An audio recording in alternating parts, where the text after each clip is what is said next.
Good afternoon, everybody. My name is Donna Feazell, and I'm your host of Donna's Edge television, radio, and podcast talk show. Thank you so much for watching every day, Monday through Friday, beginning 2 p.m. on the Eastern Time Zone, as I get to ride along with you when you go home. I love doing that. You can find us on television. We are syndicated on Abundance Television, found on Roku, Apple TV, and Amazon Fire. Don't forget the podcast on thenewscasters.com and the biggest radio station, country station in South Carolina, WZLA. Make sure you check us out there as well. And in Alabama, you can also find us on channel 182. That's on Charter Spectrum up there, kind of between Guntersville and Huntsville. So we appreciate the avenue as well. Continue watching on Facebook. We appreciate that, and all of the social media sites there as well. Again, send email. We love that. Donna at donnasedge.com. Donna at donnasedge.com. I have Alan Mendenhall with me right now. It's always such an honor to have you on the show, Alan. Thank you. Well, thank you, Donna. We've been doing this for over 10 years, and I plan to count after this episode how many of them we have done. Do so, because I'm going to tell you something else I dug up out of the china cabinet is the very first mug I had. And it was called The Edge back then. That was 21 years ago. So, but Wow. I'm just using this for show right now. I'm going to carefully put it back into the china cabinet before I break it, which will be a possibility. So you have in your travels, and you've been doing a lot of things. Let's talk about the Smithsonian. Yeah, so the House just held a hearing on the Smithsonian Institution, and in particular, the Museum of American History, because of the ideological capture there. So President Trump issued an executive order to investigate the Smithsonian for ideological capture, and this report came out. It's over 160 pages, including endnotes, and it reveals a lot of disturbing things. For example, the American History Museum is ignoring our founding fathers, including Thomas Jefferson. In the year of the semi-quincentennial, the chief author of the Declaration of Independence is being neglected, and George Washington is being neglected. And alternatively, things like the Southern Poverty Law Center's education materials are being used to educate teachers. The Smithsonian has an educational function, a Teaching the Teachers program. And they're using Southern Poverty Law Center materials, which of course we know the Southern Poverty Law Center is compromised, and it is currently under indictment by the feds and going through the legal processes there. And the Alabama Attorney General has recently subpoenaed SPLC as well. So the SPLC is a compromised organization and has been largely discredited. And yet the Smithsonian has been using its materials. The Smithsonian was also using the largely discredited 1619 Project and some of its materials. But beyond that, the emphasis has been on grievance and politicizing exhibits to focus on, for example, gender fluidity or issues of sexuality, and really casting America in a purely negative light, talking about America's racial history as something that is purely negative rather than as a success, something that we overcame and something that we really made progress on. I mean, Americans really ought to be proud of our history of ending the Atlantic slave trade. I mean, it was really the United States and England that led the way in ending slavery, at least chattel slavery, globally.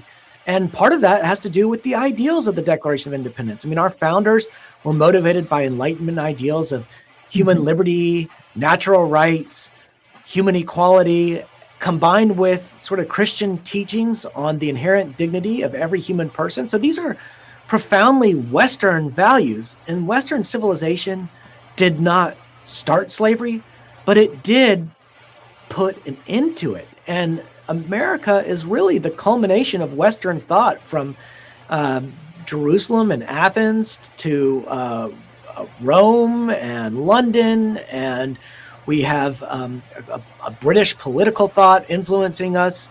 We enjoy a tradition of rights that were articulated from Magna Carta to the Petition of Rights to the Bill of Rights and habeas corpus. And those are manifest in our Declaration of Independence, in the Constitution. And so we have much to be proud of, and we ought to treat those things as heroic. And by contrast, the Smithsonian is treating things like deported illegal immigrants as Yeah. heroic, as heroes, and that's just wrong. Absolutely, it's wrong. So I want to ask a question. This is pretty like a everyday walking around American would be asking. Why is it more important to have Archie Bunker's chair in the Smithsonian? Why is that more important than our history? Well, the answer is it's not more important. Now, I will give it to people who do curation. It's a difficult task because you can't put everything in there. So you have to make choices. But if you are putting a chair in there from television, it begs the question, is that more important? Exactly what you said. Is that more important than George Washington? Are we going to erase George Washington? And it's not that George Washington is completely missing. There's some references to him and there's some items about Throw a him few in there. things in there. Throw a few things in there. But we're talking about the first president of the United States. We're talking about the man who did not allow our country to descend into monarchy. He could have been king if he wanted to, and yet he stepped down. And that set a precedent that presidents followed for a long, long time until we had to, amend our Constitution to prevent multiple terms after FDR just wouldn't get out. But George Washington is an astounding figure. I took my children to Mount Vernon earlier this month, and they were fascinated to go to Washington's tomb. And my son said, "I can't believe we're sitting here looking at George Washington's tomb. His body's in there somewhere." And I was like, "I know." It is pretty amazing, isn't it?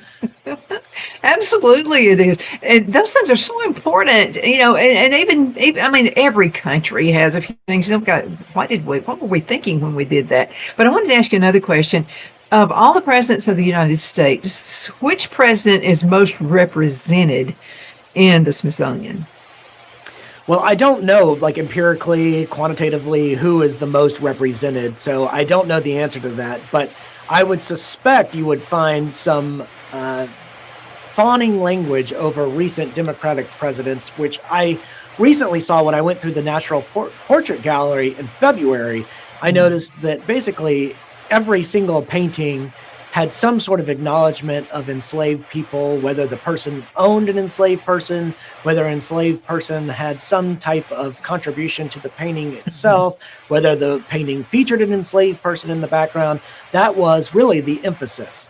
And what I think about, I think it's important to acknowledge slavery. I really do. And I actually think the president's report, the report that he ordered to come out, the investigation, it wasn't his report, but the report that was a result of his executive order, makes that point. It sort of says, look, we need to teach history in its totality. And that means including the bad things, but not making it, just bad. I like to say you teach history, warts and all, but not all warts.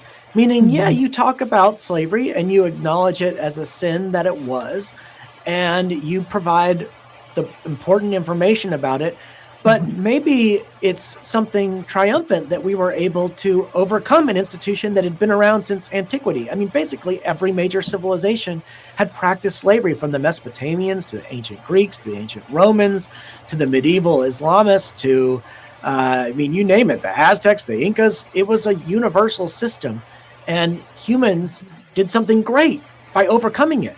And it was in part some of those values that motivated our founders that led to mass emancipation, that led to the abolition of slavery. Again, some of those ideas being natural rights, human liberty, human equality, the dignity of every human being. I mean, these are products of Enlightenment thought, they're products of Christian teachings, and they are something that we ought to preserve and transmit to future generations. And we can't do that if we act as if those things are bad because they came from the mouths or the pens of our founding generation, which existed during slavery.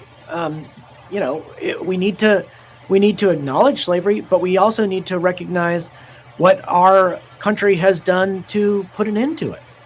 Well, I'm going to have to say this. It goes back, like you said earlier, it goes way farther back than that. I would venture to say my family did not come from the elite group. We probably were the ones who were making bricks out of dirt. I mean, I'm going to say probably.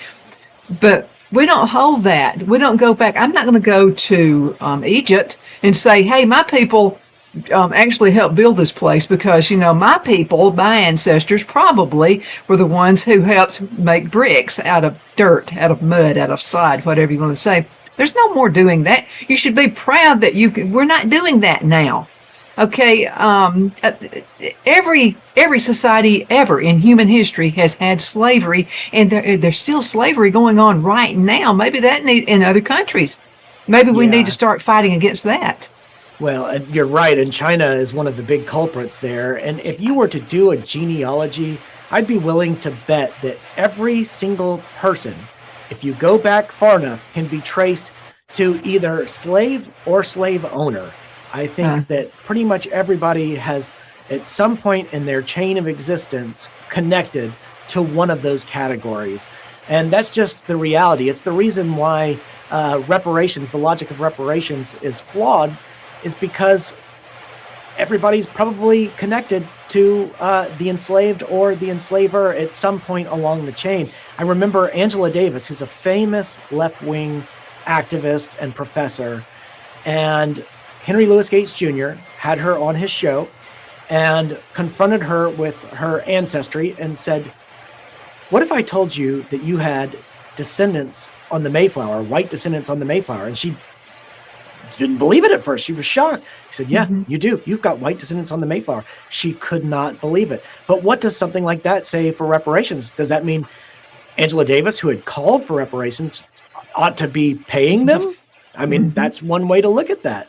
And so if you go back far enough, you're going to find these problematic ties. And it's best to acknowledge history and do truth and reconciliation. At some point, we have to move forward where we understand the past, we remember the past, but we don't let the past completely dictate all of our decisions going forward. That's nonsense. It's kind of like, when sometimes when people get divorces, it's like the woman just holds on to it forever.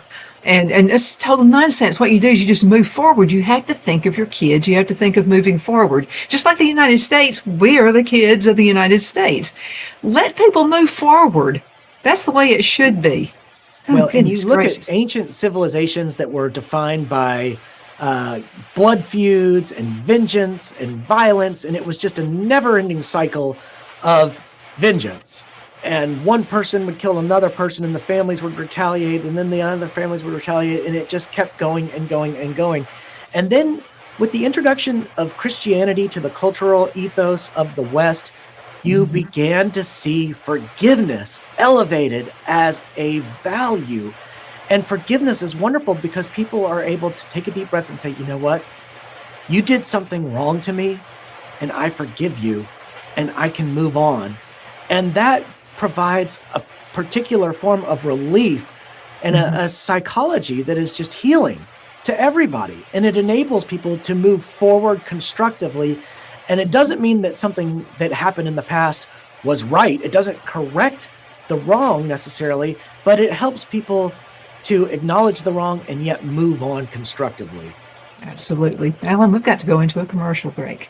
We'll return in just a few minutes. Everybody hang in there. Very interesting topic.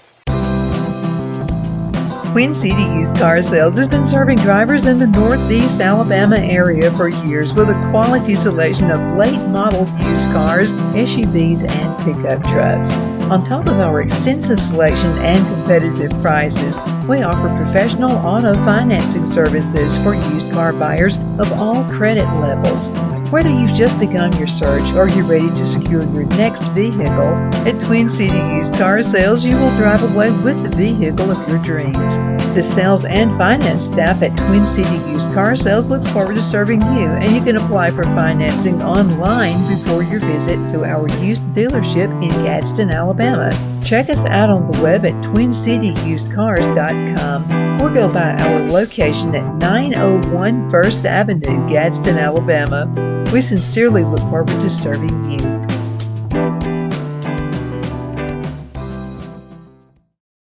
You know, finding the right home isn't just about bedrooms and square footage. It's about comfort, security, and the feeling you get the moment you walk through the door. That's why so many families across Greenwood and the Lakelands area trust Jenny Ferguson with Keller Williams. And I'll tell you from personal experience, Jenny was my realtor, and she truly cares about her clients. Jenny takes the time to listen, to understand what matters most, and to guide you every step of the way, whether you're buying your first home, upgrading, or ready to sell. Because this isn't just a transaction, it's your life. With local knowledge, personal care, and a commitment to getting it right, Jenny Ferguson makes the process simple and even enjoyable. So if you're thinking about buying or selling, now's the time to make your move. Call Jenny Ferguson with Keller Williams in Greenwood today and take the next step toward a place you'll truly love coming home to. Good afternoon, Sunshine. Medical Minute brought to you by Dr. Chuck with Lakeland's Chiropractic, where an ounce of prevention is worth what? A pound of cure. So what is the Beamer? Okay, now the Beamer uses very gentle pulsed electromagnetic signals. This will stimulate healthy muscles and it supports the temporary blood flow. Now let's talk Beamer and circulation support. Now the Beamer gently supports natural circulation in healthy muscles. Now that's what I call natural health. Thank you so much for watching your Medical Minute, brought to you by Dr. Chuck. You know who he's with. He's with Lakeland's Chiropractic, where an ounce of prevention is worth what? A pound of cure. I hope you have a super duper awesome rest of the afternoon. You take care. Shine your style at Kiss My Glass right here in the Anderson Mall. There's a place where style meets sparkle. At Kiss My Glass, every piece is handcrafted, custom designed, and made to shine just like you. Owner Beth Gibson brings creativity to life with stunning custom tumblers, gifts, and one-of-a-kind pieces you won't find anywhere else. Look for the perfect gift or something uniquely you, from bold and glamorous to simple and elegant. There's something for every style, so stop by, get inspired, and leave with something unforgettable. Kiss My Glass inside the Anderson Mall, Anderson, South Carolina, where your sparkle begins. Be sure to check out Kiss My Glass on Facebook for updates and specials and gift ideas.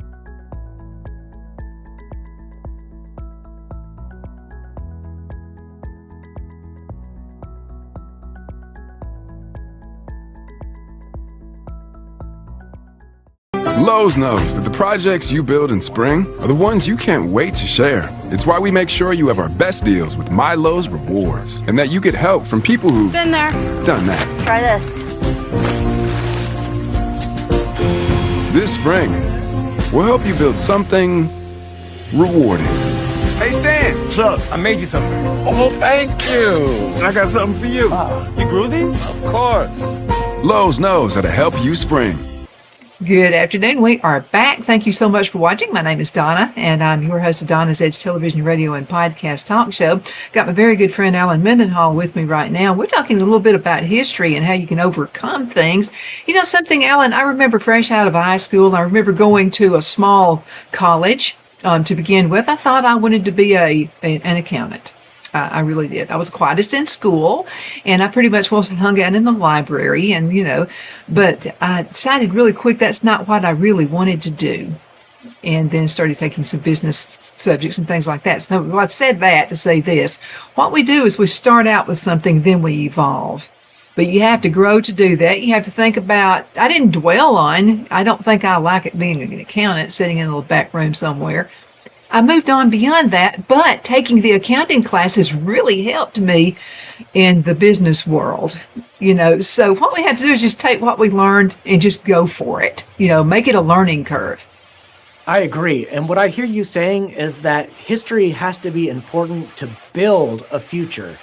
And what I see happening at the Smithsonian and elsewhere, in higher education in particular, remember I spent most of my career in higher education, is a desire to deconstruct and destroy and dismantle. And I really think that these desires have their origin in Marxist theory. Now, hear me out. I mean, that sounds hyperbolic. Yes. It sounds like an exaggeration. And it's not the classical Marxism of Marx and Engels that focused on economics and whether the proletariat would rise up and overthrow the bourgeoisie.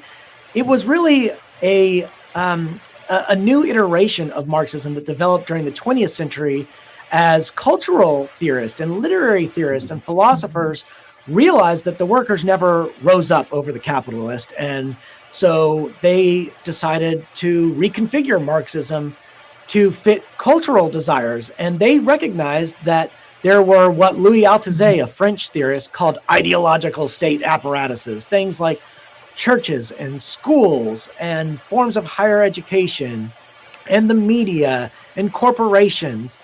And what Marxists began to do, and this is from Gramsci to Erich Fromm to Althusser to Stuart Hall, there are very many of them, is advocate capturing those institutions, because they realized that those are the institutions that socialize people into a discourse, that condition people to accept particular ideological premises.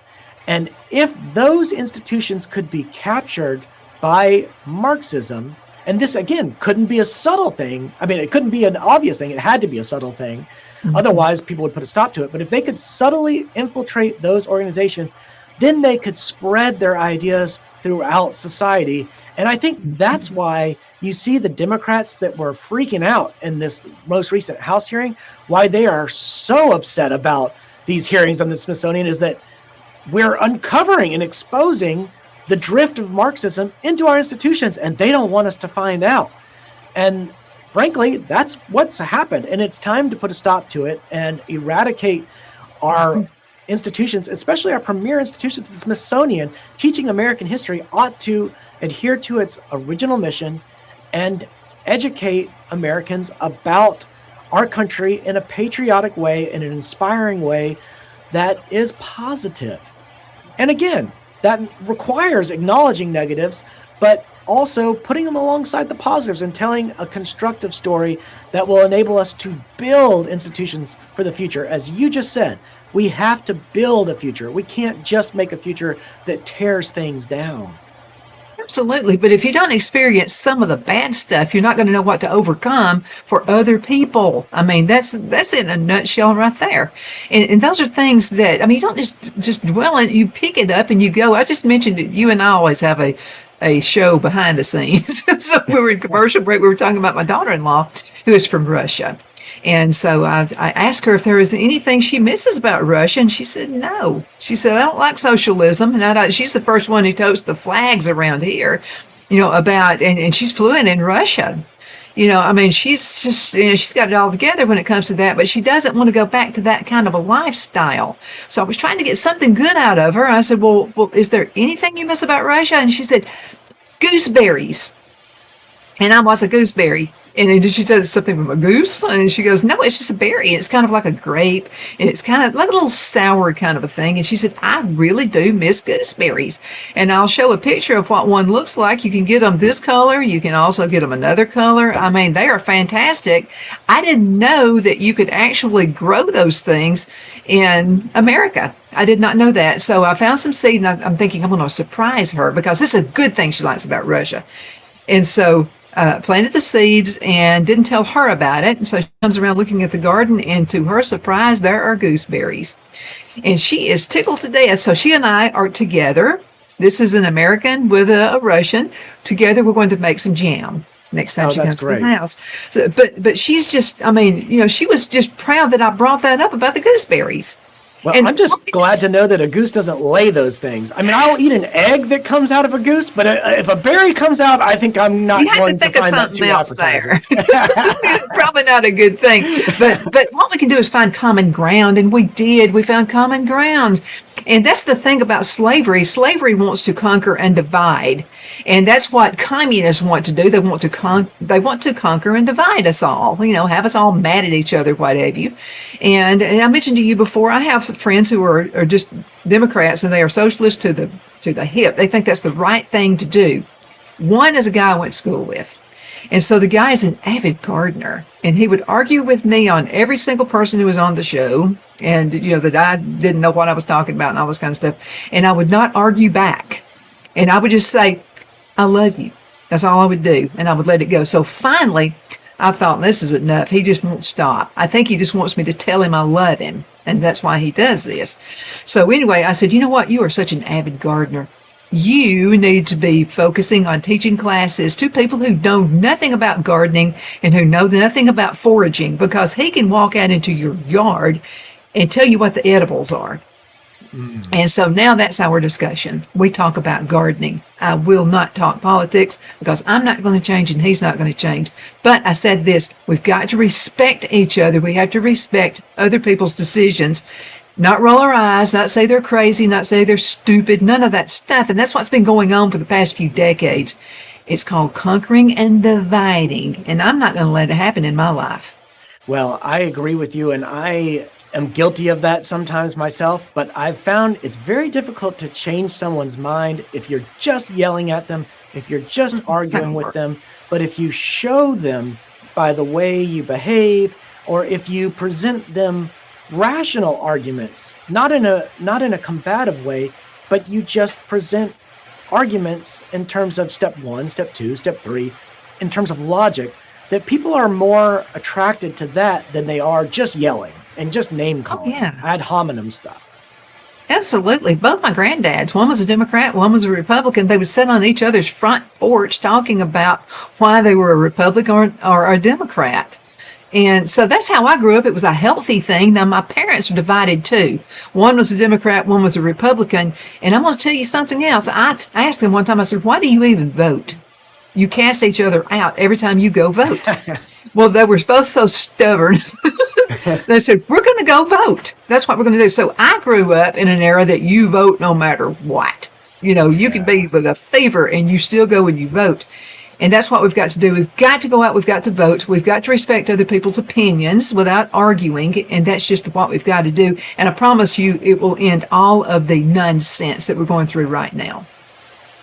Well, I hope so. I know voter turnout has been low recently in Alabama. I was disappointed to see that. I showed up at the polls for the recent primary runoff, for both the primary and the runoff. But for the primary, for the runoff, when I showed up at the polls, I was the only voter in there. It was just me and the poll workers basically doing a Mexican standoff. You know, I was giving them my ID. They were holding they were taking my ID, you know. And anyway, it was the only positive was I was in and out, but it was disappointing to see how few people cared. Well, you know, our Lindsey Graham here in South Carolina passed away. So we're going to have another election. This is going to be the third one Phil and I will be going to. And I encourage everyone in South Carolina, please go out and vote. But do research first. If you don't research, you don't need to vote. But do some research. Don't have someone else tell you how to vote. You do it your own self. Alan, it's so good to be with you. Thank you so much for being with me on the show. What would you like to say before we go? Well, I just like to say it's been a great decade. We've been doing this for 10 years, maybe just a little bit more, and I will get you the number. Before the day is out, I'll get you the number. I'm going to go back and count how many times we've done this. You go. Again, Alan, thank you so much for being with us. And thank you guys so much for watching. We definitely appreciate it. Continue sending email. Donna at Donna's Edge, Donna at donnasedge.com. Thanks for watching. Bye-bye. Because of your overwhelming support, our 1488 MyPillow has been one of the biggest sales in MyPillow history. I couldn't think of a better way to say thank you than to extend our wholesale pricing through Christmas. Get a classic standard MyPillow for only $14.88. Upgrade to a queen size, just $18.88. King size, only $1 more. Get my body pillows for only $29.88. And ready? Multi-use MyPillows, only $9.88. It's perfect time to stock up for Christmas gifts for everyone on your list. Go to MyPillow.com or call the number on your screen. Use your promo code to take advantage of our wholesale pricing. Including my classic standard MyPillows, only $14.88. But that's not all. I'm so confident you're going to love our classic MyPillows that I'm going to extend my 60-day money-back guarantee until March 1st, 2025. Plus, orders over $75 ship absolutely free.